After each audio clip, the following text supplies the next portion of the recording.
नमस्कार, आप देख रहे हैं आपका अपना चैनल न्यूज इंडिया। मैं हूं आपके साथ गौरव किशोर शर्मा। रुक करेंगे राजधानी एक्सप्रेस में बड़ी और अहम खबरों की ओर। मुख्यमंत्री पुष्कर सिंह धामी की हरिद्वार को बड़ी सौगात, 199 विकास योजनाओं का शिलान्यास किया है। मुख्यमंत्री पुष्कर सिंह धामी ने स्पोर्ट्स कॉम्प्लेक्स का लोकार्पण भी किया है। नगर निगम की विकास योजनाओं का शुभारंभ किया। मुख्यमंत्री पुष्कर सिंह धामी ने हरिद्वार में सिटी स्पोर्ट्स कॉम्प्लेक्स का लोकार्पण किया। हरिद्वार रुड़की विकास प्राधिकरण ने स्पोर्ट्स कॉम्प्लेक्स का निर्माण कराया है। इसके साथ ही मुख्यमंत्री ने करीब 199 विकास योजनाओं का शिलान्यास किया। साथ ही मुख्यमंत्री पुष्कर सिंह धामी ने क्षेत्र को विकास की नई दिशा देने का वादा किया। मुख्यमंत्री के इस दौरे को लेकर स्थानीय प्रशासन और बीजेपी कार्यकर्ताओं में उत्साह देखा गया। मुख्यमंत्री ने मदरसों की जांच पर अपने आदेशों को दोहराते हुए कहा कि राज्य में जिन मदरसों में गलत गतिविधियां संचालित हो रही हैं, उनके खिलाफ सख्त कार्रवाई की जाएगी। यहाँ के सभी खिलाड़ियों को, यहाँ के सभी नागरिकों को, सबको एक अच्छी सुविधा यहाँ पर मिल पाएगी। इसके साथ साथ रुड़की में, अन्य नगर पालिकाओं में, नगर परिषद में और स्कूलों में एक काम करवाए गए हैं और ये सभी काम पूरे हरिद्वार जनपद के लिए आने वाले समय में एक विकास के मील के पत्थर साबित होंगे। मैं सभी को बहुत शुभकामनाएं देता हूँ, बधाई देता हूँ। और उत्तराखंड में मदरसों की अब जांच होगी। मदरसों की अवैध गतिविधियों की जांच होगी। मुख्यमंत्री पुष्कर सिंह धामी ने कड़े निर्देश दे दिए हैं। मुख्यमंत्री पुष्कर सिंह धामी के निर्देश पर पुलिस ने कार्रवाई भी शुरू कर दी है। डीजीपी दीपम सेठ को जांच के निर्देश दिए गए हैं। 1 महीने में जांच रिपोर्ट पेश करनी होगी। मुख्यमंत्री पुष्कर सिंह धामी के निर्देश पर अब प्रदेश के मदरसों में अवैध गतिविधियों की जांच होने जा रही है।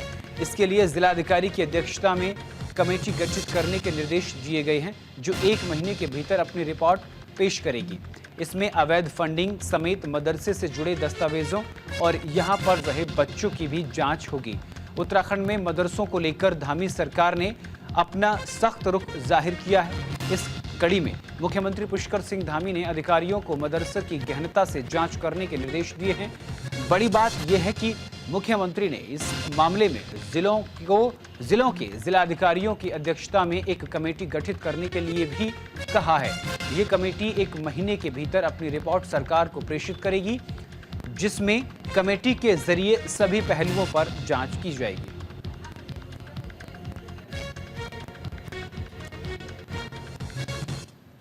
शासन के द्वारा जो है ये निर्देश दिए गए, माननीय पुलिस महानिदेशक को निर्देश दिए गए कि राज्य में कुछ ऐसे गैर पंजीकृत जो है गैर अवैध मदरसे कुछ चल रहे, इसकी जांच की जाए, इनका सत्यापन किया जाए। साथ ही जो है कुछ इस ऐसे मदरसों में जो बाहरी राज्य के बच्चे पढ़ते हैं उनको भी देखा जाए, इनके भूमि दस्तावेज सब चीज़ों की जांच की जाए। इसके लिए एक जिला स्तर पर भी डीएम की अध्यक्षता में जो है एक सर्वसमावेशक सभी विभागों की एक समिति बनी है। जो समिति जो है जिला स्तर पर जो पंजीकरण है इनका मदरसों का, वो चेक किया जाएगा। माननीय मुख्यमंत्री उत्तराखंड शासन के द्वारा जो है ये निर्देश दिए गए, माननीय पुलिस महानिदेशक को निर्देश दिए गए कि राज्य में कुछ ऐसे गैर पंजीकृत जो है गैर अवैध मदरसे कुछ चल रहे, इसकी जांच की जाए, इनका सत्यापन किया जाए। साथ ही जो है कुछ इस ऐसे मदरसों। और इसी पर विस्तार से जानकारी के साथ हमारे संवाददाता संजय पुंडीर हरिद्वार से हमारे साथ जुड़ गए। संजय, मदरसों की अब जांच होगी। जांच के 2 पहलू होंगे, वो किस जमीन पर बने हैं, वो अवैध हैं या वैध जमीन पर बने हैं, और एक दूसरा पहलू ये होगा कि जो उनके पास प्रमाणिकता है वो सही है या गलत, उनमें मदरसों में बच्चे पढ़ाई कर भी रहे हैं या नहीं। क्या क्या पहलू रहेंगे, विस्तार से संजय पूरी जानकारी दीजिए। उत्तराखंड सरकार अवैध तरीके से चल रहे मदरसों को लेकर अब सख्त हो गई है। मुख्यमंत्री पुष्कर सिंह धामी ने उत्तराखंड के सभी जिला अधिकारियों को एक आदेश जारी किया है। उन्होंने कहा है कि अपने अपने जिलों में जो मदरसे चल रहे हैं उनकी एक जांच रिपोर्ट तैयार की जाए और जो अवैध तरीके से चल रहे हैं उन पर कहीं ना कहीं एक्शन लिया जाए। धामी सरकार का यह कदम शिक्षा व्यवस्था को सुधारना है, क्योंकि हम लगातार देख रहे हैं कि उत्तराखंड में कई इस तरह की सूचनाएं मिल रही है कि जो अवैध मदरसे चल रहे हैं उनमें गलत गतिविधियां हो रही हैं, कुछ गैर कानूनी काम हो रहे हैं। यही वजह है कि अब उनका सत्यापन किया जाएगा। इसके अलावा अगर मदरसा अवैध जमीन में बना है, अवैध तरीके से बनाया गया है, तो उस पर भी बड़ी कार्रवाई होगी। क्योंकि लगातार ही हम देख रहे हैं कि आज मुख्यमंत्री पुष्कर सिंह धामी हरिद्वार पहुंचे थे और उन्होंने साफ तौर पर अपने बयान को दोहराते हुए कहा है कि अवैध गतिविधि किसी भी हाल में बर्दाश्त नहीं होगी। जो गलत तरीके से मदरसे चल रहे हैं, वहां पर तमाम तरह की अन्य सूचनाएं मिल रही है, तो उनकी जांच होनी चाहिए और जांच में अगर वहां गैर कानूनी काम चल रहा है, गलत तरह की गतिविधियां चल रही है, तो उन पर कार्रवाई की जाए। क्योंकि हम लगातार देख रहे हैं कि जो मदरसे होते हैं उनमें बाहरी राज्यों से जो बच्चे पढ़ने के लिए आते हैं, उन्हें किस तरह की शिक्षा दी जा रही है, इसी को लेकर अब धामी सरकार पूरी तरीके से एक्शन में नजर आ रही है। जी संजय, देश के अन्य राज्यों में चल रहे मदरसों से ऐसी खबरें सामने आई कि वहां विदेशी फंडिंग जो है वो देखने को मिली है। इस एंगल से भी जांच होगी? देखिए गौरव, कई तरह के पहलू हैं। जब मदरसे की जांच होती है, सबसे पहले यह देखना होता है कि जो मदरसा है उसका पंजीकरण है या नहीं है। उसके अलावा जो बाहरी बच्चे पढ़ रहे हैं उनका सत्यापन भी अनिवार्य है। साथ ही साथ जिस तरह की अन्य राज्यों से सूचना प्राप्त हो रही थी कि जो मदरसे होते हैं उन्हें बाहर से फंडिंग होती है, तो इस तरह के भी कई मामले सामने आए हैं। उन्हीं सबको देखते हुए अब धामी सरकार पूरी तरह एक्शन मोड में नजर आ रही है। हालांकि उत्तराखंड के सभी जिला अधिकारियों को एक टीम गठित की है, एक विशेष टीम इन सभी मदरसों की जांच करेगी, उसके बाद सरकार को पेश की जाएगी। जी संजय, ये भी खबर सामने आ रही है कि जो अवैध मदरसे पाए जाएंगे, वैधानिक कार्यवाही तो होगी, साथ के साथ उस संपत्ति को भी जब्त किया जाएगा। जिलाधिकारी अध्यक्षता में ये जो कमेटी बनेगी वो ऐसा निर्णय लेगी? देखिए गौरव, लगातार ही अगर उत्तराखंड की बात की जाए, उत्तराखंड में लगातार हम देख रहे हैं कि लैंड जिहाद और लव जिहाद पर धामी सरकार पूरी तरह एक्शन में नजर आ रही है। बीते दिनों हमने देखा है कि जो अवैध मजार थी उन पर भी सरकार ने कार्रवाई की है। ऐसे ही अगर मदरसा भी अवैध जमीन में बना हुआ है या फिर वहां पर किसी तरह की गलत गतिविधियां हो रही है, बाहरी राज्यों से फंडिंग हो रहा है, तो उन सब पहलुओं को देखते हुए यहाँ जांच की जाएगी और फिर उसके बाद पर कार्रवाई की जाएगी। क्योंकि हम लगातार देख रहे हैं कि हरिद्वार हो या फिर उत्तराखंड का अन्य जनपद और तमाम जगह जो जिलाधिकारी है वहां लगातार जांच की जा रही है। इससे पहले सत्यापन किया जा रहा है और जो वहाँ पे पढ़ने वाले बच्चे हैं उससे भी कहीं ना कहीं पूछताछ की जा रही है। उसके बाद कहीं ना कहीं जांच की जा रही है। जी, बहुत बहुत शुक्रिया संजय तमाम जानकारी के लिए। और अब आपको सुनाते हैं अवैध मदरसों की जांच को लेकर जो कमेटी गठित की जाएगी जिलाधिकारी की अध्यक्षता में, उसको लेकर के मुख्यमंत्री पुष्कर सिंह धामी क्या कुछ कह रहे हैं, सुनवाते हैं। हमने गृह मंत्रालय को, पुलिस विभाग को और अल्पसंख्यक कल्याण विभाग को इसकी जांच के आदेश दे दिए हैं कि सभी मदरसों की जांच की जाए और उसमें पढ़ने वाले जिनके एडमिशन हुए हैं उनकी भी जांच की जाए। उनके जो पहचान पत्र हैं वो और पूरी तरह से उसकी जांच होनी चाहिए। और जहां भी ये अवैध मदरसे बने हैं या उनमें पढ़ने वाले लोग जिनका पिछला रिकॉर्ड ठीक नहीं है या कहीं किसी प्रकार की आशंका है, किसी प्रकार के संदिग्ध है, तो उसके खिलाफ कठोर कार्रवाई की जाए। मुख्यमंत्री पुष्कर सिंह धामी ने उच्च स्तरीय बैठक की है। 4 धाम यात्रा की तैयारियों को लेकर ये बैठक की गई है। अधिकारियों को व्यवस्थाओं संबंधित जरूरी दिशा निर्देश जारी किए गए हैं। प्राधिकरण बनाने की प्रक्रिया 30 जनवरी तक पूरी होगी। पंजीकरण के लिए डिजिटल टेक्नोलॉजी का इस्तेमाल होगा। उत्तराखंड 4 धाम यात्रा 2024 संपन्न होने के बाद अब उत्तराखंड सरकार शीतकालीन यात्रा पर जोर दिया जा रहा है। वहीं सरकार आगामी साल 2025 के 4 धाम यात्रा की तैयारी में जुट गई है। 4 धाम यात्रा की तैयारी को लेकर मुख्यमंत्री पुष्कर सिंह धामी ने मुख्यमंत्री आवास में उच्च स्तरीय बैठक की। बैठक के दौरान मुख्यमंत्री पुष्कर सिंह धामी ने अधिकारियों को 4 धाम यात्रा व्यवस्थाओं संबंधित तमाम जरूरी दिशा निर्देश दिए। साथ ही बद्रीनाथ, केदारनाथ, गंगोत्री और यमुनोत्री में सुविधाओं के विकास पर जोर दिया। उत्तराखंड में आगामी 4 धाम यात्रा के बेहतर संचालन और यात्रियों के लिए यात्रा को सुगम बनाने के लिए अभी से तैयारियां पूरी करने के निर्देश दिए गए हैं। 4 धाम यात्रा की सभी व्यवस्थाओं को मजबूत बनाने के लिए यात्रा प्राधिकरण बनाने की सभी प्रक्रियाएं 30 जनवरी 2025 तक पूरी की जाएंगी। इसी के लिए 15 जनवरी तक 4 धामों की तीर्थ पुरोहितों और हितधारकों के साथ बैठक होगी। उनके सुझाव लिए जाएंगे। तीर्थ पुरोहितों और स्टेक होल्डर से सुझाव लेकर यात्रा प्रबंधन के लिए जो बेहतर हो सकता है वो किया जाएगा। इसके साथ ही यात्रा पंजीकरण की व्यवस्था को मजबूत करने के लिए डिजिटल टेक्नोलॉजी का इस्तेमाल किया जाएगा।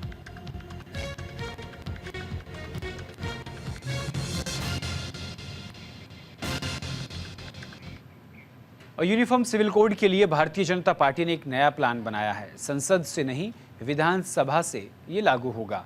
भारतीय जनता पार्टी शासित राज्यों में अब यूसीसी लागू होगा। केंद्रीय गृह मंत्री अमित शाह ने राज्यसभा से ये संकेत दिया था। यूसीसी लागू करने को लेकर मंत्री देवेंद्र भसीन का बयान सामने आया। उन्होंने कहा कि उत्तराखंड बीजेपी शासित राज्यों के लिए उदाहरण बनेगा और पहले ये चर्चा थी कि यूसीसी लोकसभा से जो है पारित किया जाएगा, उसको शुरू किया जाएगा, लेकिन अब खबर ये आ रही है सामने कि यूसीसी जो है वो बीजेपी शासित राज्यों की विधानसभा से शुरू किया जाएगा। बीजेपी यूसीसी को संसद के बजाय राज्य विधानसभा के माध्यम से आगे बढ़ाने की योजना पर काम कर रही है। इस बारे में केंद्रीय गृह मंत्री अमित शाह ने राज्यसभा में अपने बयान के माध्यम से संकेत दिए थे। इसके साथ ही उन्होंने ये भी कहा था कि बीजेपी उत्तराखंड की तर्ज पर बीजेपी शासित राज्यों में यूसीसी को लागू करेगी। वहीं यूसीसी को लेकर उच्च शिक्षा राज्य मंत्री देवेंद्र भसीन ने कहा कि यूसीसी को लागू करने की दिशा में उत्तराखंड बीजेपी शासित राज्यों के लिए एक मॉडल बनकर उभरा है। बीजेपी ने यूसीसी को लागू करने के साथ ही अपने वादे को पूरा किया है। यूसीसी लागू करने के बाद उत्तराखंड बीजेपी शासित राज्यों के लिए एक उदाहरण बना है। देखिए, माननीय मुख्यमंत्री श्री पुष्कर सिंह धामी जी के नेतृत्व में उत्तराखंड में जो यूसीसी लागू होने जा रहा है वो अपने आप में एक ऐतिहासिक कदम है। माननीय धामी जी ने इसकी घोषणा चुनाव से पहले की थी और चुनाव के तुरंत बाद जो है इस पर कार्य प्रारंभ किया था। अब ये अंतिम चरण में है और बहुत शीघ्र ही इसको प्रदेश में लागू किया जाएगा। और हमारे माननीय गृह मंत्री श्री अमित शाह जी ने संसद में जो बयान दिया है तो निश्चित तौर पर उन्होंने हमारे मुख्यमंत्री जी की, हमारी सरकार की पीठ थपथपाई है। और इसी खबर पर विस्तार से जानकारी के साथ हमारे संवाददाता अनुज अवस्थी हमारे साथ जुड़ गए हैं। अनुज, सबसे पहली बात तो यह कि उत्तराखंड एकमात्र ऐसा राज्य जहां यूसीसी को लेकर के उसके पारित करने की बात सामने आई। फिर बीच में खबर ये आई थी कि इसे केंद्र से लागू किया जाएगा पूरे देश में, लेकिन अब खबर यह है कि जहां जहां बीजेपी की सरकार है जिन राज्यों में, उनकी विधानसभा से इसे पारित किया जाएगा। क्या है पूरी खबर, विस्तार से बताइए।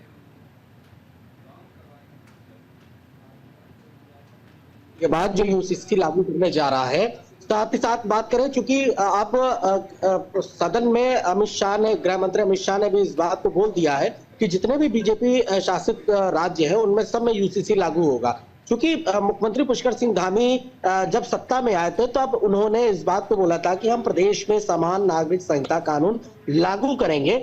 उसके बाद जस्टिस रंजना देसाई, साथ ही साथ उनके साथ पूर्व मुख्य सचिव शत्रुघ्न सिंह, साथ ही साथ दून विश्वविद्यालय की जो कुलपति है सुरेखा डंगवाल, ये तमाम जो 5 सदस्यीय कमेटी थी, उस कमेटी ने वो के पास जाकर के लोगों से सुझाव लेकर के एक ड्राफ्ट बनाया यूसीसी, जिसको मुख्यमंत्री पुष्कर सिंह धामी को पेश किया गया। उसके बाद ये ड्राफ्ट सदन में पेश हुआ, विधानसभा के पटल पर रखा गया, जो उसके बाद ये विधेयक बना। विधेयक के बाद इसकी मंजूरी चूंकि राज्यपाल से हुई, राज्यपाल के बाद अब कानून अगर कोई बनता है तो उसकी मंजूरी राष्ट्रपति से जरूर होती है। उसके बाद ये राष्ट्रपति से इसको मंजूरी मिली और ये कानून बन गया। उसके बाद कानून बनने के बाद इसमें कई संशोधन किए गए, जैसे लिविंग इन रिलेशनशिप में अगर आप रहते हैं तो आपको रजिस्ट्रेशन कराना है, अगर आप विवाह कर रहे हैं तो आपको रजिस्ट्रेशन कराना है। तमाम चीजों को लेकर के आप रजिस्ट्रेशन करा सकते हैं और जिस रजिस्ट्रेशन के तहत आपको सरकारी योजनाओं का लाभ मिलेगा। इस उद्देश्य को लेकर के मुख्यमंत्री ने इस यूसीसी को बनाया। साथ ही साथ अब जनवरी में मुख्यमंत्री ने इस बात को बोला कि जनवरी में हम यूसीसी को लागू कर देंगे। हालांकि चूंकि तारीख का अभी तक ऐलान नहीं किया है, लेकिन जनवरी 2025 में हम पूरे प्रदेश में यूसीसी लागू कर देंगे। इसमें एक चीज और करी है कि जो आप रजिस्ट्रेशन प्रक्रिया करना चाहते हैं वो एक ऐप के माध्यम से करते हैं, ऑनलाइन माध्यम से आप रजिस्ट्रेशन कर सकते हैं, क्योंकि हर किसी की निजता का सवाल है। तो इसी वजह से आप ऑनलाइन माध्यम से आप अपना रजिस्ट्रेशन कर सकते हैं। दूरस्थ गांव के जो लोग हैं वो भी इसमें रजिस्ट्रेशन, चाहे वो पहाड़ हो चाहे मैदान हो, आप रजिस्ट्रेशन कर सकते हैं। उसके बाद जो सरकारी योजना है उनका आप लाभ उठा सकते हैं। तो आप संसद में भी इस बात को लेकर के चर्चा हुई, यूसीसी को लेकर के, कि जितने भी भाजपा शासित राज्य हैं उसमें यूसीसी लागू किया जाए। फिलहाल उत्तराखंड पहला ऐसा राज्य है आजादी के बाद जो यूसीसी लागू कर रहा है। जी, वाली बात होगी कि किस तरीके से जो है बीजेपी इसको राज्यों में पारित करती है। अगर बात उत्तराखंड की करें तो इसको लेकर के क्या संकेत मिल रहे हैं?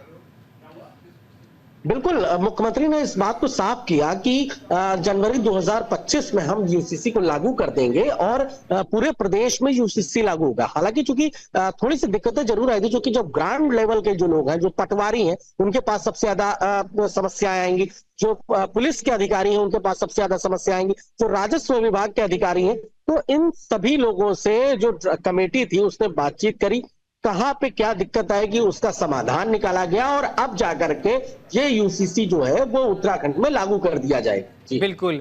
और अनुज, उत्तराखंड के साथ साथ तमाम बीजेपी शासित राज्यों में भी इसको विधानसभा के जरिए लागू कराया जाएगा। अब भारतीय जनता पार्टी ने इसको लेकर के रणनीति बना ली है।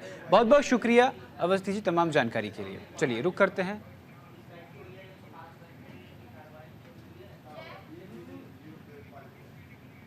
तो बीजेपी शासित राज्यों में अब बीजेपी यूसीसी को लागू करेगी, उसको लेकर के प्लान भी तैयार कर लिया गया है।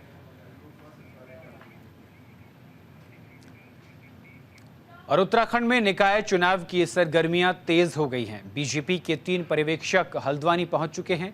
पर्यवेक्षकों को दावेदार आवेदन भी दे रहे हैं।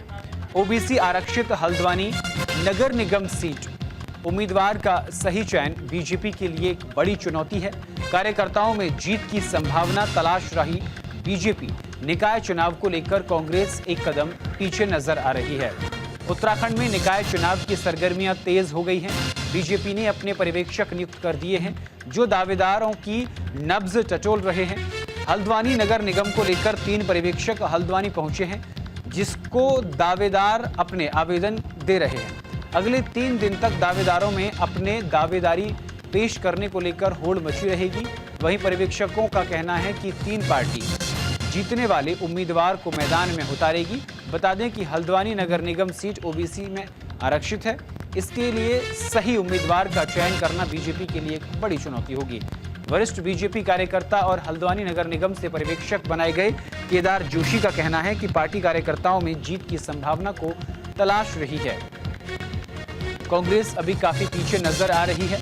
कांग्रेस से दावेदार उम्मीदवार कौन होगा, इस बात की कोई सुगबुगाहट भी नहीं नजर आ रही है। कांग्रेस प्रवक्ता दीपक बलूटिया का कहना है कि कांग्रेस पार्टी जल्द अपने उम्मीदवारों का चयन करेगी, जिस पर काम चल रहा है। देखिए, आरक्षण अभी जो तय हुआ है ओबीसी है, तो यहाँ पर हम दावेदार कौन कौन रहते हैं, उन पर हमारे कार्यकर्ताओं का क्या मन रहता है, उसको टटोल करके किसके जीतने की संभावना होगी, जिस कार्यकर्ता को पार्टी उचित समझेगी टिकट डिक्लेयर होगा।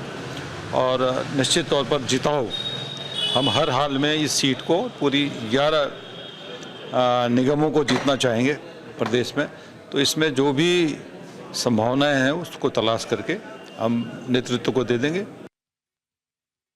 भाजपा की स्थिति तो यह है कि उनको अपने कैंडिडेट बनाने के लिए कांग्रेस के कैंडिडेट्स को ढूंढना पड़ रहा है, यानी कि कांग्रेस में तोड़फोड़ मचा के। तो ये स्थिति भाजपा की है कि भाजपा के पास प्रत्याशी नहीं है। भाजपा को प्रत्याशियों की तलाश के लिए कांग्रेस पर निर्भर होना पड़ रहा है। तो कहना चाहिए तो ये कांग्रेस युक्त भाजपा हो गई आज की तारीख में। तो स्थिति भाजपा की बहुत खराब है और कांग्रेस पूरी तरह तैयार है। और लक्सर में गन्ना समिति के अध्यक्ष का बड़ा कार्यकाल बढ़ा दिया गया है। सभी निवर्तमान अध्यक्षों का कार्यकाल बढ़ा दिया गया है। नामित गन्ना समिति में कार्यक्रम का आयोजन पूर्व गन्ना मंत्री यतीश्वरानंद कार्यक्रम में शामिल हुए। नामित गन्ना समिति में कार्यक्रम का आयोजन हमारे गन्ना समिति के चेयरमैन थे, कुछ ही दिन पहले उनका कार्यकाल पूरा हो गया था, लेकिन हमने हरिद्वार जनपद के कुछ नेताओं ने माननीय मुख्यमंत्री जी से बात की, माननीय प्रदेश अध्यक्ष जी से बात की, माननीय मंत्री सौरभ बहुगुणा जी से बात की कि अभी गन्ने का सीजन है, गन्ने के सामने बहुत सारी समस्याएं आती हैं। कभी कांटे से गन्ना नहीं उठता, कभी पर्ची लेट पहुंचती है, कभी समय पर पेमेंट नहीं होता है। और हमारा जनपद जो हरिद्वार है वो गन्ना प्रभावित किसानों का जनपद है, तो इसीलिए चुनाव तो अपने समय पर होंगे ही, जो भी 5-7 महीने में चुनाव होंगे, जब तक चुनाव नहीं होता तब तक के लिए जो हमारे पूर्व चेयरमैन हैं या जिसको आप अच्छा समझे उन्हें जिम्मेवारी दे। अभी इनका हमारे जो चुने हुए डायरेक्टर थे और जो ये चेयरमैन बने हैं अध्यक्ष, इनका कार्यकाल समाप्त हो गया था। इस बीच में अभी इनके कार्यकाल के बाद जो चुनाव होने निश्चित है, अगर अभी दूसरे करते तो इन्हें तो अपना अनुभव है ये अपने कार्यकाल को सुचारू रूप से चलाने का, और आगे इतना समय दे इतना चुनाव आ जाता। तो पार्टी ने जो डिसीजन लिया है नीतिगत हमारे संगठन ने और मुख्यमंत्री मंत्री जी हमारी पूरी भाजपा संगठन है कि भाई जब तक अगले चुनाव की प्रक्रिया शुरू हो, अभी नगर निकाय चुनाव हो रहे हैं और प्रशासनिक मशीन भी जो है एक चुनाव को देखती है, आपने देखा भी है, इसलिए इनको आगे बढ़ाया गया।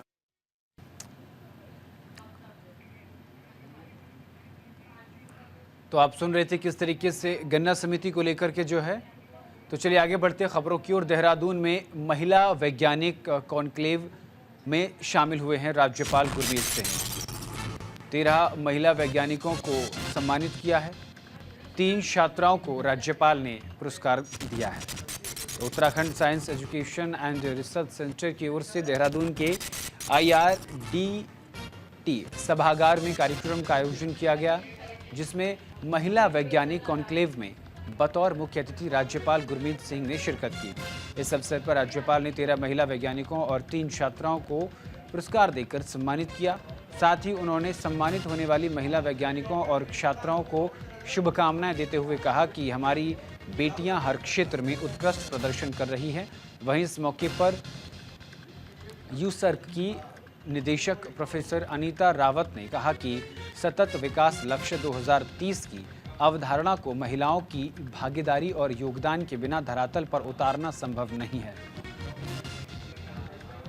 महिला वैज्ञानिक आज हमने कॉन्क्लेव किया है। इसमें हमने 2 कैटेगरीज रखी हैं कि युवा महिला एक्सीलेंस अवार्ड और एक हमने दूसरा इसमें ही अवार्ड रखा है। लेकिन इसकी सबसे खूबसूरती है कि इसमें हमने nominations across the Uttarakhand invite किए थे, जिसमें से जूरी द्वारा 13 महिलाओं को सम्मानित किया गया है। ये वो महिलाएं हैं जिनके शोध से समाज को एक नई दिशा मिली है।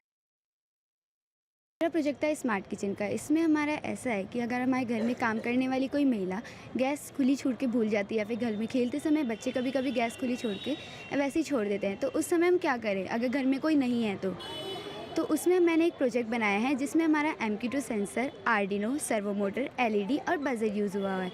इसमें हमारा जो मैंने जो मॉडल बनाया है उस मॉडल का टॉपिक है बंदरों से फसल की सुरक्षा।